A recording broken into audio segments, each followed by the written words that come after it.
Independent Urdu के तमाम क़ारीन को नईमा अहमद महजूर का सलाम पहुँचे। कश्मीर में भी ऐसे लोगों की तादाद बढ़ रही है जो उर्दू छोड़कर हिंदी ज़बान इस्तेमाल करने लगे हैं। अगरचे एक जानिब इससे सिक्योरिटी फोर्सेस, सयाहों और मजदूर तबके की बड़ी तादाद की मौजूदगी का असर कह सकते हैं, मगर दूसरी जानिब सरकार की हिंदी ज़बान को राइज करने और ज़रिया इजहार बनाने की पॉलिसी भी कारगर साबित हो रही है।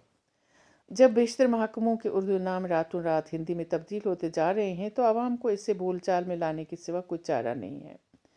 इजाफी ज़बान सीखना गलत नहीं, मगर एक ज़बान को ख़त्म करके दूसरी ज़बान सीखना खुद ज़बानों के साथ ज़्यादती है।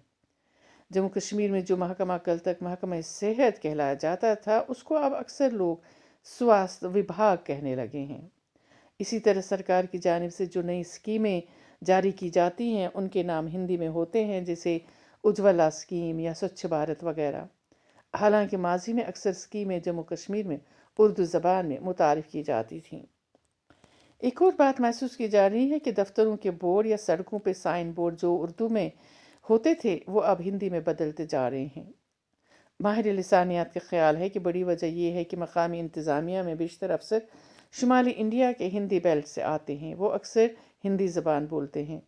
4 साल पहले जम्मू कश्मीर को मरकज़ी हुकूमत के बराह रास्त कंट्रोल में लाने के बाद इंतज़ामिया, पुलिस और अदलिया में बेशतर अफसर बाहर की रियासतों से यहाँ तैनात किए जाते हैं।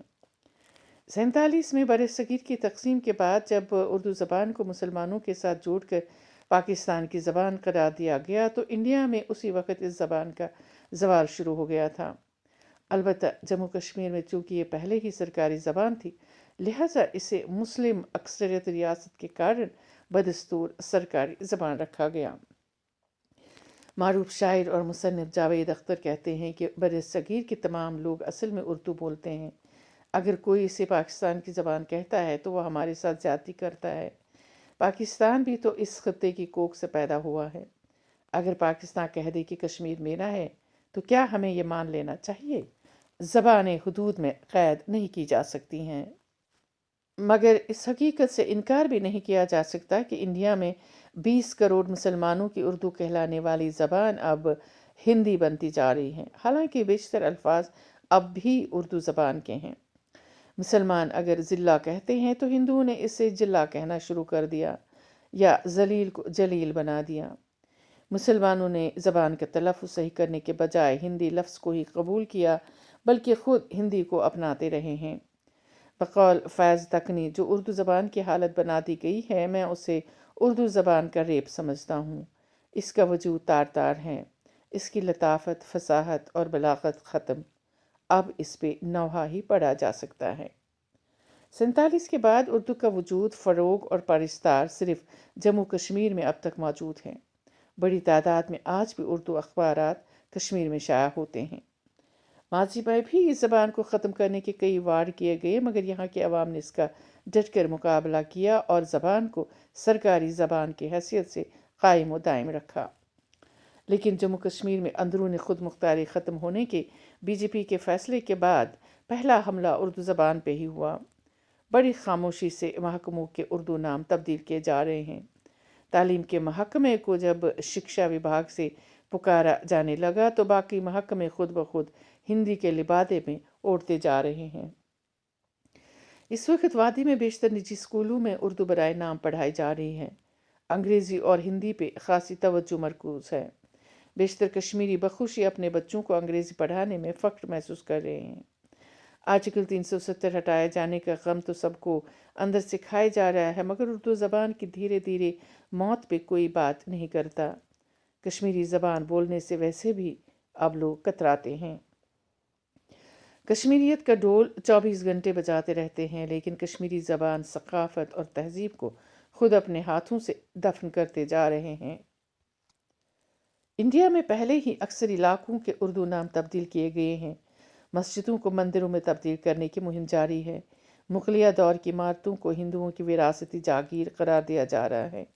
हत्ता कि ताजमहल पर भी अब तजाद शुरू कर दिया गया है।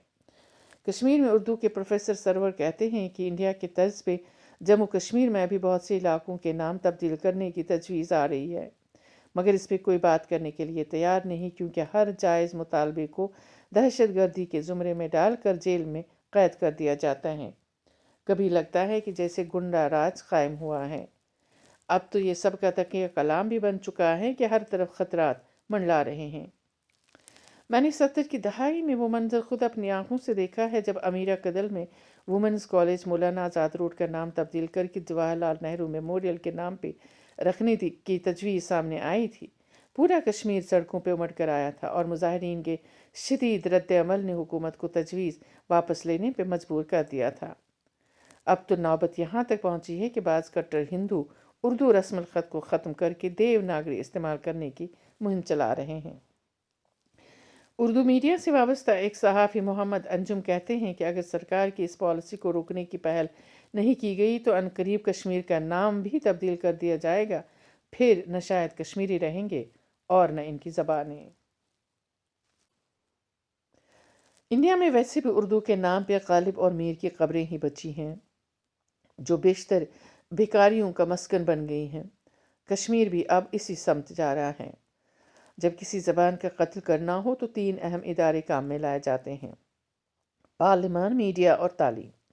انڈیا میں جب ہندی زبان کو سن 49 میں سرکاری زبان کا درجہ دیا گیا تو سب سے پہلے میڈیا کو اس کو فروغ دینے میں متحرک کر دیا گیا۔ پارلیمان میں اس کو بول چال کے لیے استعمال کیا گیا۔ پھر جب اسکولوں میں اسے ذریعہ تعلیم بنا دیا گیا تو اردو زبان سمیت باقی دوسری زبانیں خود اس کی زد میں آ گئیں۔ مگر ہندی کو اردو پہ فوقیت دینے اور مؤثر بنانے میں بھارتیہ جنتا پارٹی کا کلیدی کردار ہے، جس نے لسانی پالیسی کے علاوہ ہندی زبان کو زبان زد عام بنانے میں نمایاں کام کیا ہے۔ ہندی زبان کو سب پہ تھوپنے سے جنوب اور شمال کے علاقوں میں گو کہ رسہ کشی گہری ہوتی جا رہی ہے، مگر اس پالیسی کے اطلاق کا جموں کشمیر میں کوئی توڑ کر سکتا ہے؟ جہاں خوف اور ہراس کے ماحول میں زندگی داؤ پہ لگی ہے، وہاں زبان ختم ہونے کا رونا کون روئے؟ اللہ حافظ۔